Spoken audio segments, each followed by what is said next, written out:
Everyone loves an underdog story. The little kid from the backwater who rises from the ashes to become one of the persons who calls the shots with the bosses. The team that no one cares about, but through discipline, agility, and a bit of luck, becomes one of the teams that everyone looks up to. We see this story even in international diplomacy, where states with limited size and limited resources, through and against all odds, become one of the greatest countries in world history. And today we'll be looking at three of these states, the UAE, Rwanda, and Singapore, that despite their constraints, have written their names into the story of global power. My name is Akua Brifo, a delegate of the sixth cohort of the Young Diplomats of Ghana, and I'm here with Augustus Arko-Mensah, a delegate of the Young Diplomats of Ghana, Cohort 6. Rashida Mohammed, also a delegate of the Young Diplomats of Ghana, Cohort 6. Mowbray Jones-Nelson, also a delegate of the Young Diplomats of Ghana, Cohort 6. Right. Thank you for joining us. Thank you. Right. So we realized that these states, Singapore, Rwanda, and the UAE, have made a name for themselves globally because of a concept called small state diplomacy. Now, for listeners who have never heard this term before, kindly explain in simple terms what small state diplomacy is. Small state diplomacy is basically an art where the country with limited size, limited number, try to leverage on what they have, the little they have, or find the unique thing they have, which is the niche, to develop their country as a whole. And so theirs is not to compete with the superpowers, but theirs is to use what they have to be relevant, to stay relevant. And so it depends on what they notice, what their niche is, what they can rely on. And so if it is their geographical location, it is in terms of their culture, they try to rely on that one particular thing to develop their countries. And so basically that is what small state diplomacy is about.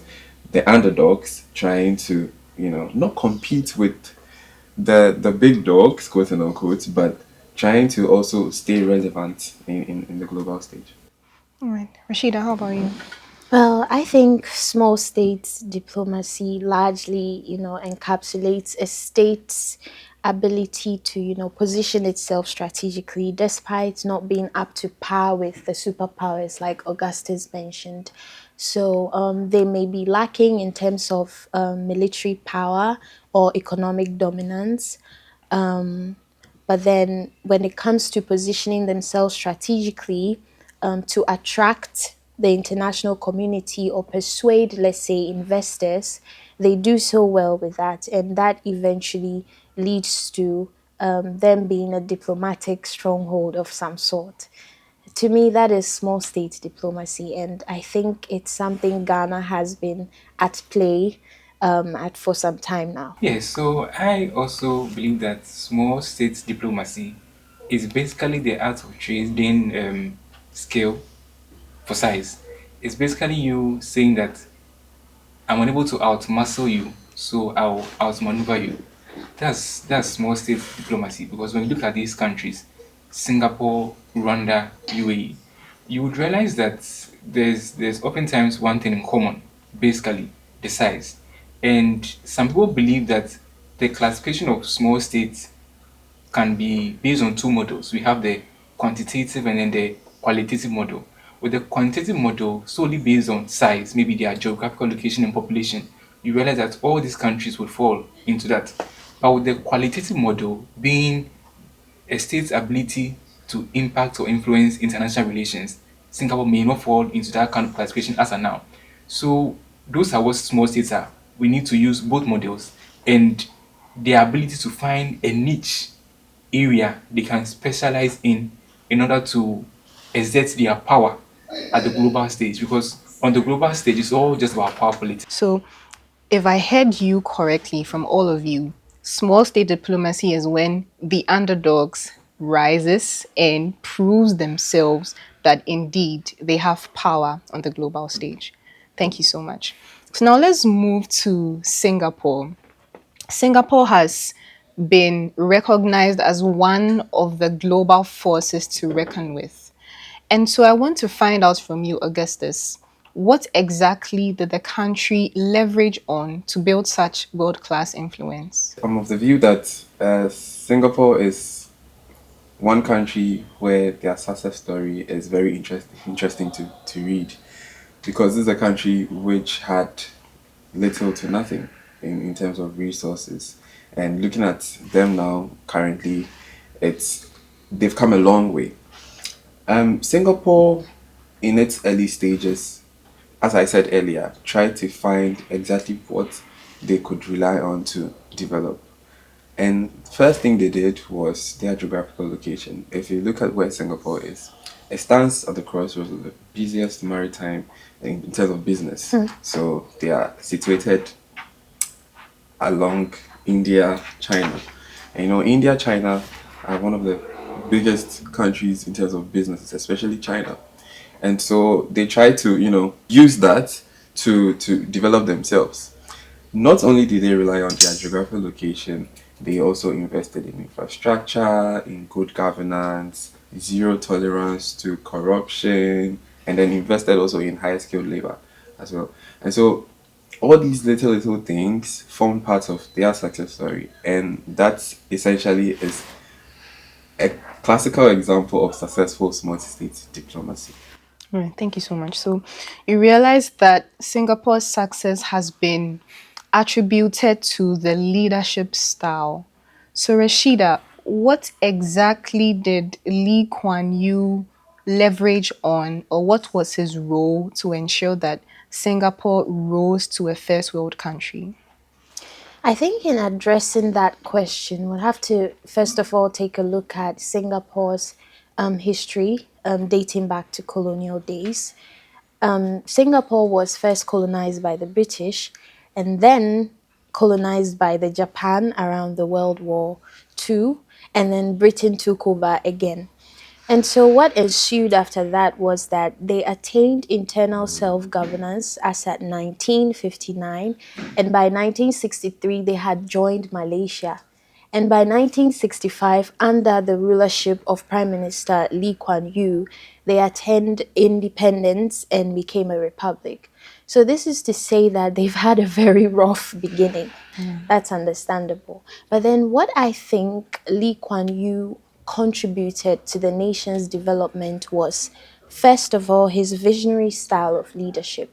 He came on board with a form of vision setting whereby, he had a clear developmental plan or pathway for Singapore. He also leveraged on, institutional building where, there were independent courts, and then there were anti-corruption agencies to address issues of corruption in the nation.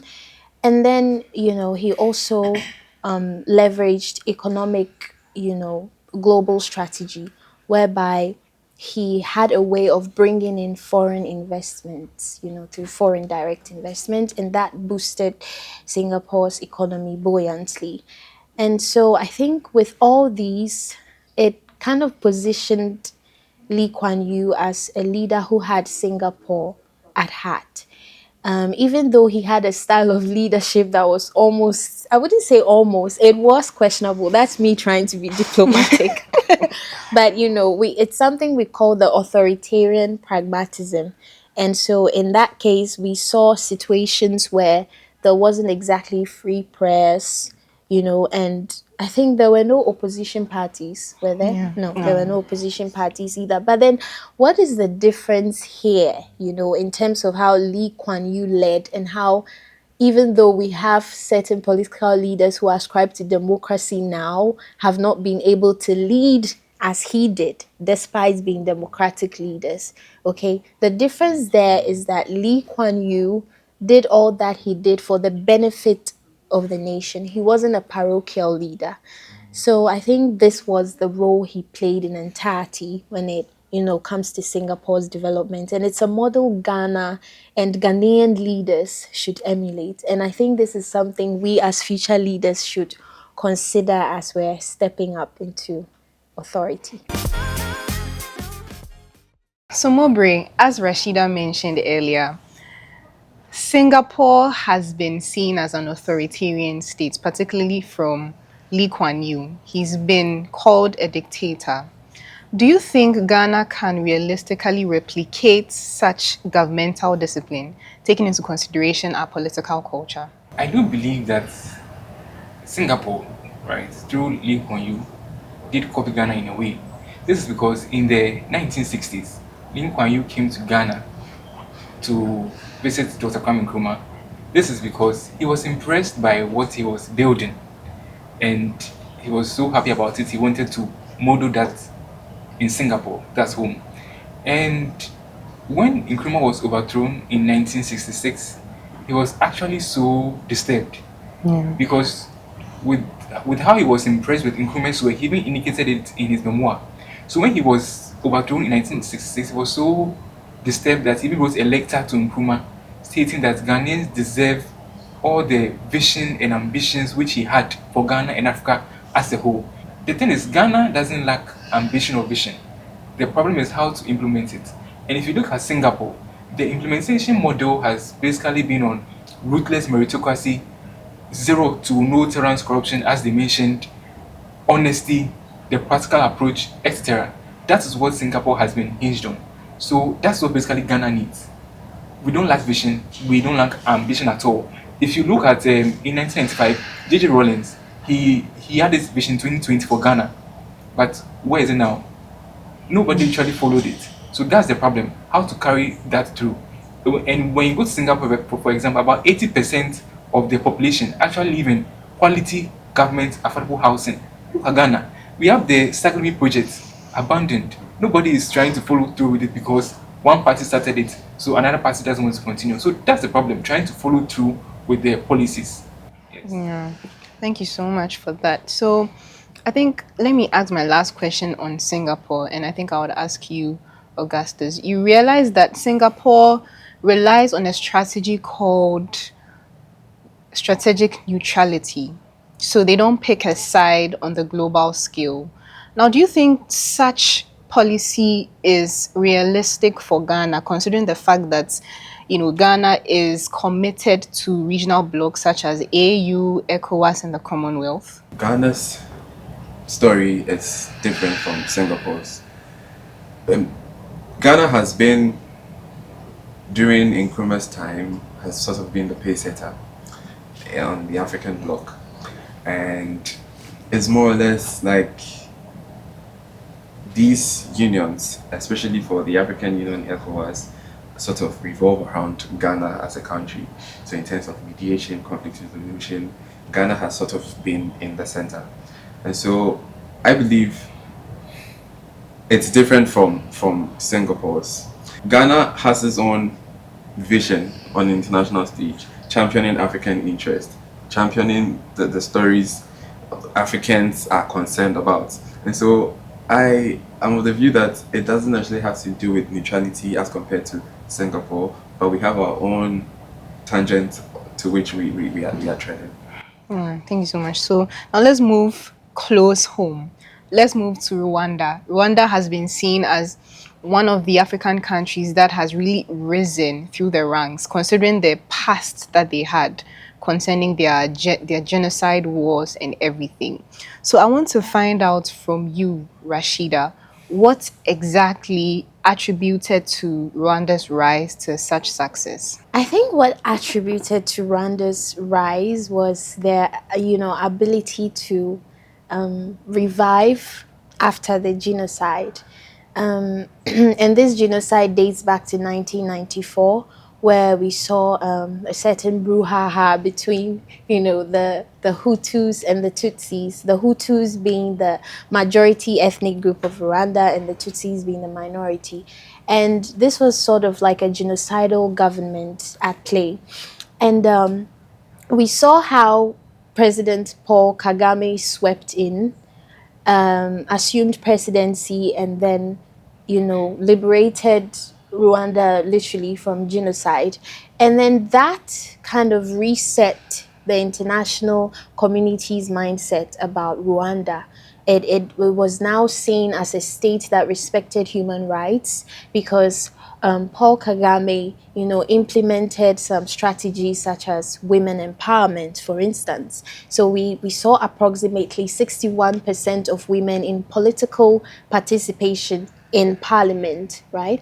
And aside that, he brought on board large-scale development, economic buoyancy in Rwanda. We see their aviation system doing so well, even though they're landlocked.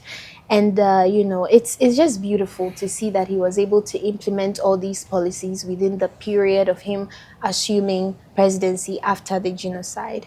So you're basically attributing Rwanda's success To his his visionary vision leadership, and his yes, okay. because who would think that from his assuming presidency in June 1994 to now, Rwanda would get this far. And it's now a model state for most of us in Africa. Yeah. What happened? It was his visionary leadership. And so that brings to mind a question: what will happen, in his absence, if he's no longer president of Rwanda? Are we going to find another visionary leader just as him? Yeah. We'll come back to that Yeah. very soon. But before that, Mowbray, you realize that because of the genocide wars in Rwanda, Rwanda has a past. Rwanda has a certain form of outlook on the global stage. How do you think they are able to balance their outlook as a strategic global superpower despite the past they've had? In a lifetime, Rwanda has been able to move from being defined as a nation stricken by violence to one of the safest, fastest growing economies in Africa. And the capital, Kigali itself, the safety and cleanliness of Kigali itself has actually drawn so much positivity and goodwill to Rwanda in terms of hosting the FIFA Congress, the Commonwealth Summit, etc. Now, one will ask that how did this come about, or at what cost did this come about? You realize that it came at a certain cost, right? And that's what the critics say, that there was political pressure, that the mass media was being restricted, dissenting views were being suppressed, etc., and a whole lot. The question is, can Ghana do such a thing? Is Ghana ready for that or willing to just know that cannot be possible here? And we would also realize that as a leader, once you gain reputation as an early riser, you can't sleep until noon. Rwanda has a very good image portraying speciality. They're able to portray a very good image when it comes to on the global stage. They portray a very good image. In Rwanda, they have the Umuganda, which is a compulsory nationwide cleanup. And as you mentioned, aviation, they have the Rwanda blossoming. And a whole lot, they ban plastic bags, etc., which alone actually attracts goodwill and donor contributions, etc. So that's it. It's more of a balance, trying to balance between the oppression and the goodwill or the development in the country, the cleanliness of Kigali, etc. So that's the split screen problem with Rwanda. All right, thank you so much. So, on the point of leadership, let's be more introspective here. Do you think Rwanda's style of leadership can be applied to our Ghanaian landscape? Augustus. Ghana has a lot of policies. In fact, brilliant policies, if implemented well, would become a super country. But there's one issue we find here in this country is discipline. You'd notice that he said something about Umuganda, Yes. which is community cleanup. Ghana has a policy like that. Ghana has something like that. I don't know if it still works. First Saturday of every I don't think so. I'm not too sure it still works, but it's similar to what Rwanda has, and they're not doing anything different as we're doing. The only difference is that they are disciplined, and so I think it's time for us to also emulate that form of, virtue, discipline, to be able to make sure that these policies we set are implemented and then also being followed up on. because that's the only way we could also develop as a country if we stick to policies and then be disciplined about it. Yeah. But then on the point of discipline, I don't think Rwandans are a different species or a different breed from us as Ghanaians. You mentioned that Rwandans are very disciplined. How then do we become disciplined as Ghanaians? So, Rashida, try to answer this question. Well, I think it's a matter of mindset. Okay. Ghanaians need to adopt the mentality that the nation is for us and we are one people. Aside citing indiscipline as one of the reasons why we're not getting as far as Rwanda and some of these other model African states are getting, is the fact that there's a lot of polarization, due to partisanship and all that. So when a leader or a government comes into power and they're implementing something, another party that comes in after 4 years, 10 years over decides to boycott that because it's got nothing to do with them. You get it? So, and we have, Ghanaian citizens who actually rally behind these political parties and these leaders, and they don't try to, bring them to boot that, no, you do not abandon a previous policy. We want this. Move on with it. Go ahead with it. So I think it's not just about the indiscipline. I think it's also about our mindset. We have to veer away from this entire partisanship thing and realize that Ghana is for us. We are one people as Ghanaians. So maybe we should be disciplined on the political party front and how much, we uphold these sensitivity, party sensitivity at the detriment of the development of our country. So discipline is fine, but the mindset is key. It's all about your mindset, guys. Yeah. It's all about your mindset. Mowbray, do you have anything to add? Yeah, so as they have rightly said, I think it basically depends on discipline when it comes to the party front. We need to put aside these party inclinations and just focus on our national interest. Yeah. That is the goal here, our national interest. And there's no way that we can go back to being a one-party state, no. So we need to put aside our party inclinations and focus on our national interest. Hold the various governments at the day accountable. The policies must be continued through. Don't abandon one and start one all over again. No. So I think that's it. All right. Thank you so much for that.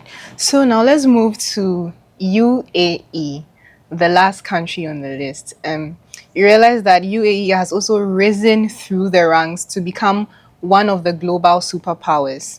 And they basically had oil wealth, and they leveraged on that, and they also leveraged on aviation, cultural soft power, and even their media. So I want to find out from Rashida, I want to find out from you, can Ghana also, with the assets that she has, can she leverage on what she has to be a global superpower? Well, I'll say Ghana has no oil capacity like the United Arab Emirates has, but then we have other assets that we can leverage effectively as a form of, soft power to get ahead. And one of that is the African Continental Free Trade Area, the AFCFTA for short. And I think if we can intentionally operationalize it instead of just having it as a policy we keep talking about. We go, for summits and we just keep talking about AFCFTA, but have we actually implemented it? Are we, working towards achieving its intra-African trade policy? And the fact that we have the Secretariat here in Accra alone should be a strong point for us. As a nation, we should leverage that to bring in other African countries so that we can trade and, boost, our economic buoyancy. So if Ghana is able to leverage AFCFTA, trust me, I think we'll go so far. We could achieve things that UAE's oil wealth, the lack of it could not achieve for us. Yes, so I think AFCFTA is a really solid. All right. So what does Ghana have right now, currently, that is being underexploited diplomatically? Let's start with you, Mowbray. All right. So Ghana does have a whole lot, and I honestly believe that we are sitting on diplomatic real assets, and we are treating them as storage spaces. And there's this account proverb that says that yet is nanso upon the you realize, and she mentions that we have the AFCFTA, Yes. we have our democratic currency, we have our diaspora tourist grant, we even have the UN peacekeeping missions which we've done. So there's a whole lot that Ghana is really is known. And you know, Ghana is actually the largest gold producer in Africa. And we are the sixth largest by deposits globally. The Gulf states, they leverage on their oil and they've made so much out of it. From their aviation to their cultural soft power to their sovereign wealth, etc. We have so much that we can make use of. So we need to actually leverage on this and actually explore and take Ghana to the next level. All right. And I Augustine. think Okay. adding to that, I think we should also be able to leverage the diaspora community. And I must commend His Excellency John Dramani Mahama on what he's done so far, establishing the diaspora affairs, as part of the presidency. And they've done so well with, giving the diasporans citizenship, as we've seen, and also the whole year of return thing that we've seen playing out. And so, in furthering that, I think we should focus on developing something like the, Ghana Diaspora Investment, bond. And also, we should have an advisory council of some sort so that the diasporans can feel like they're a part of our decision making, politically speaking. And, I think all these would actually help, and we should focus on that as well. Yeah. Yeah. Augustus. Yeah, I mean, I'm actually happy Rashida brought this up because I believe our soft power is something we can greatly leverage on to develop our country. You said something on year of return. If we're able to put our culture, our tourism, sports, food, music on the global stage, it puts Ghana on the map. And you notice that you'd have a lot of foreigners coming into the country, thereby boosting revenue, on the tourist side. It's basically going to help us generate revenues. Yes. And the 17th region, the diaspora region, is one region I am of the belief that is really going to help in also generating revenue for the country. Because I mean, for example, a classic example is Speed. When Speed came to Ghana, Yeah. Speed has given us a wonderful PR. At the World Cup season now, we have our song Kakalika. Yes. It's taking over It really has. the whole place. Yeah. So these little things, our music, our food, it can go a long way. It can really go a long way in helping putting Ghana on the map. So I believe it's one of the key things we should leverage on. Cultural export. Exactly. Yeah. Exactly.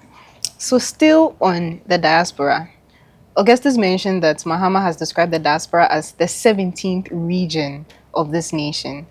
And one thing I realized during this World Cup is that you go to the Netherlands national team, and then there's someone called something Broby. And then we have Iñaki Williams' brother, Nico Williams, on the Spanish team. You have a whole lot of people of Ghanaian descent playing for other teams. And I'm like, our team is really good. We are really good. Our defense is solid. But then these guys could be playing for us. And so I just want to throw this question to you all. What are the practical steps that the government can take to ensure that we are leveraging the diaspora for our diplomatic and economic benefits? So, Rashida. Well, like I mentioned, the diaspora will have to play a critical role in decision making, and it has to transcend, mere remittances to their economic participation, on large scale. They should be, given a very easy way of penetrating our economic market. And then, let's look at this, okay? If they're able to establish jobs in country, That would be great for we the youth, right? Because we keep complaining about unemployment. But then if diasporans are giving the leeway to come in and establish their companies and all that, that's a sure way of securing jobs on the employment front for the youth. So if we really want to boost our economy, diplomatically speaking, involving the diasporan body, then I think these are some of the policies that, you know, the government of Ghana should be looking at pushing further. Yeah. Okay. Mowbray. Yeah, so she mentioned the bonds. Yeah. And there's also this newly launched initiative called the Remit to Invest. It's a very strategic initiative, and we must do actually commend the government for that. You know, President Mahama in his 2026 State of the Nation address, he addressed the diaspora as Ghana's most reliable development partner. And that is actually very true, because in 2025, remittances shot up, hit nearly 7.8 billion as compared to 4.6 billion in the previous year. So we need to stop treating the diaspora as a sort of as an appendage, Exactly. you know. And I think the state should also consider funding most of, you know, our cultural exports. We're looking at our food, our music, and our fashion, you know, the kente, exactly. They should actually invest in promoting this, especially to the international community. Yeah. I think that would really help. All right. Yeah. So now let's be forward looking. We've talked and talked and talked, which is great. But let's imagine that in the next 10 years, all of us sitting here, by some divine intervention, we are the ministers of State. yeah, we are 4 ministers of foreign affairs. So Augustus can be our head, and then Rashida And then Ambassador Mowbray right here. So imagine we all have a part to play in Ghana's foreign affairs in the next 10 years. Realistically, how does Ghana's foreign policy strategy look like? Realistically and practically. Augustus, let's start with you. No, I believe we need a clear picture of what our foreign policy has to be. So if it's supposed to be on trade, we need to put it as part of our visionary board that in 10 years we are only investing in trade, we are only focusing on investments, foreign investments. We need a clear picture on where we want to go as a country on the global stage. So basically, mine is simple.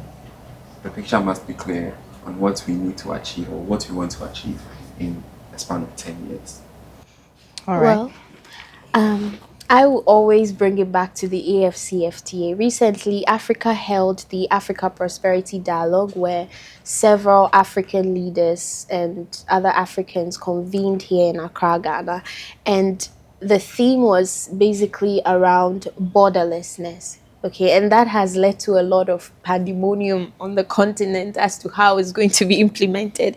But then I think as part of our foreign policy, if we can leverage AFCFTA, like I aforementioned, it would really help us, you know, boost intra-African trade. And us hosting the Secretariat alone makes us the hub of African trade. So I believe intra-African trade directly translates into borderlessness. It's not just about opening, you know, physically opening our borders up to other African states to filter, come in and establish businesses and whatnot, but it's also, you know, boosting intra-African trade. So it may not be visible opening of borders, but through trade, we can, you know, promote our foreign policy and do something on the continent that projects Ghana as a unifying force, something that's Dr. Kwame Nkrumah's dream. No, I think it becomes dicey in the current moment of the South Africa xenophobia attack and the repatriation. It comes into the conversation on what stands for Ghana, standing as a unifying force, and how Ghana addresses these issues. So I think it's something we should something think about worth and- considering. But you know, Julius Malema, he claimed that Ghana did not act diplomatically at all in repatriating its citizens. But as to whether that is it or not, we believe that Ghana did act rightly. Well, I mean, we're looking at the safety of our citizens Exactly. first. That So should be we're paramount. not trying to save face on the Exactly. continent. We want to ensure that our people are safe and catered to. Yeah, that's great. So Thank you very much for joining us. I think all of you deserve a clack it Clack for it. your insights. And to our listeners, we thank you so much for your audience. And so we'll throw this question back to you. What do you think Ghana has that we can leverage on? The three states, Rwanda, Singapore, and the UAE, said that size was never a constraint. It was strategic alliance and strategic strategy. And so I'd like to find out from you. You could engage us on our social media platforms and you could subscribe to our YouTube channel, IPPG Ghana. My name is Akua Brifo of the Young Diplomats of Ghana and have been your host for today. Until next time, bye.